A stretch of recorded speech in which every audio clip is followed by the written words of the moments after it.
Alright guys, what's up? So we're back, and we're back in the Chevy Express. It's like my big full-size van.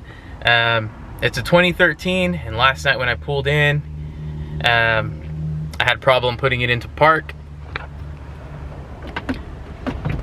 And you see that my shifter is moving, but my gear selector is not showing me anything changing. So this was in the middle of the night, about 1 o'clock. So I started to diagnose it. I'm glad it's nothing big up top, none of the big mechanical pieces under the dash or anything.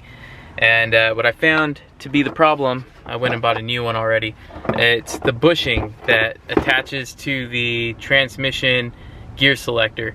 So here we go. The part number, you'll see it there. I went straight to the dealer. It's 845-12807. You know, it costs about 50 bucks. And in my opinion, I'd rather pay 50 bucks for OEM part that should at least last me, what do I have, 140,000 miles on this thing now? That should last me a while versus paying 10 bucks for a bushing that could fail tomorrow. So I'm not half-assing this. This should be easier than fully removing the entire shifter cable. There's a split in the cable. It's on the frame rail, probably just below where I'm sitting. I'll show you where that's at. So let me pull this out of the box, show you what it is, show you what broke. So if this happens to you, you don't get stuck paying a ton of money to get it repaired. You can hopefully do it yourself with just, I brought a flathead and a pair of needle nose pliers. Alright, so before we go outside and start working on it, that little plastic bushing is what hooks up to, there's a little nipple on the transmission gear selector. Literally just goes on that. That's what was destroyed on the one that's currently on the car. Here's the other end. This is what's gonna hook up to the other shifter cable.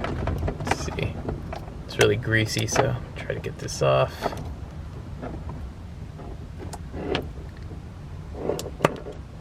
There we go. So that's what that side looks like.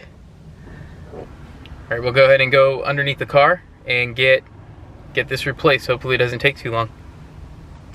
Alright, here I am right underneath the driver's door. Here's the frame rail. That's what I'm going to be removing. Alright, and for this we just have to pay attention to the way the cable's routed. It goes here in front of this bushing, comes around the top, back around to the transmission right over there. So, alright, to remove this, we actually, it's going to take a couple hands. So I have to pull it this way to expose the clip. Let's see if I can turn this a little. So I do that, and there's a clip on top that needs to be removed upwards, and then this will pull out, and we'll be tugging this out as well. Maybe I can do this first.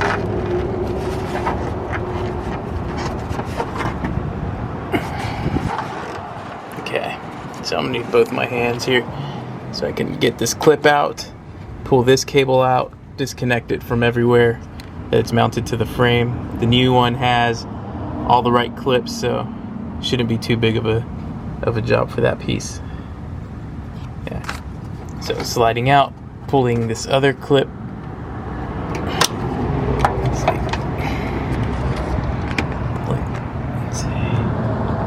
Yeah, this white clip here, kind of see it. It's gonna come up. So let me get that out. Alright, on inside of there, there's this little tiny copper clip that you have to get out, and it actually locks these two pieces together. There's a notch in this cable that we're removing, so I've got that out. My next fight is going to be removing this clip here that holds the cable, looks like onto a fuel line or something, but it holds it there so it stays above everything. And over here, got to remove it from that and then connect it. So we're almost there. A lot closer than we were a bit ago, but not totally done yet. So getting there. Alright, broke that guy off. So, alright, the next piece is to figure this out. It should be a fairly simple clip. Looks like it just slides on. Let me take care of that. And this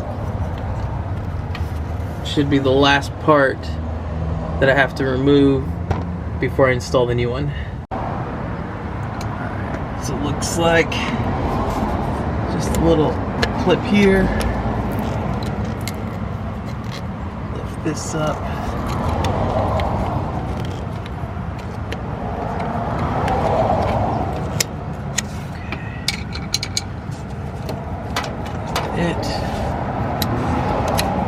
Okay, so remove that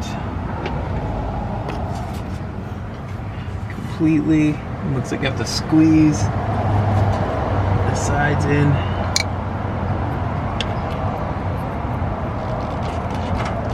And pull it back. So let me get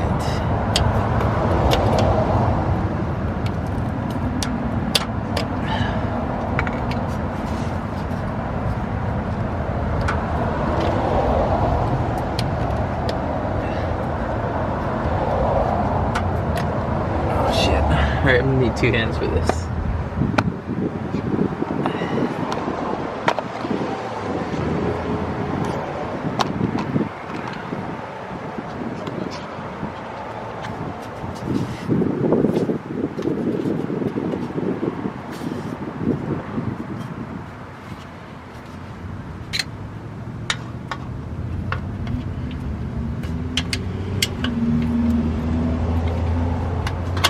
Go.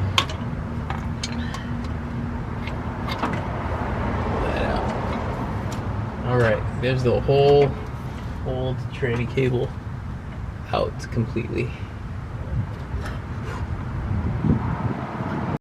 Alright, so far this has been the most difficult part, and it's just getting, I don't even know if you can see it, that little brass clip that I had to pull out, getting that back in place took about 10 minutes. Now I have to slide this back into here until it's compressed and put this other little retaining clip that just kind of snugs itself. It's grooved here, so that's how it retains it, and it goes underneath this downward.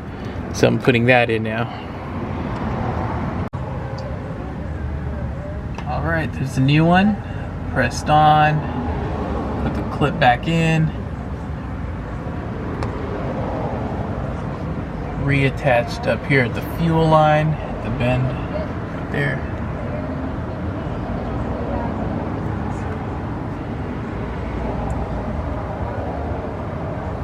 And goes all the way back around to here. And this seriously was the hardest part, was that little brass piece. And then make sure you put that white plastic retainer above it, but it only goes in one direction, so you just gotta pay attention. It came with the new push pin there, so I put that back in place. Everything's secured, and now we'll go back up top, see if everything's functional. Alright, so here we are back in the cab. I'm gonna go ahead and start it to make sure everything's nice and the way it should be. Alright, so now, moment of truth. Make sure everything was connected correctly. It should.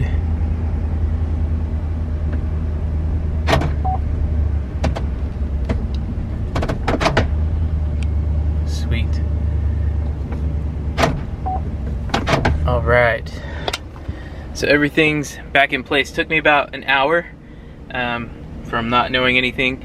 I couldn't really find anything showing me exactly on the Express, so I took a couple different truck ones and put them together, and ended up being close enough. So the Express hopefully will last me a little bit longer. Not the hardest job, also not the easiest. I did it with a flathead and a pair of needle nose pliers. That brass retaining clip is the hardest thing, and once that was put back in place, everything else seemed to kind of fall together. So now it's time for me to get all cleaned up. Thanks for watching. This was not my favorite job. Most of them are not, but this one definitely was not. Thanks for watching. Subscribe, and if this helps, let me know. Happy to help.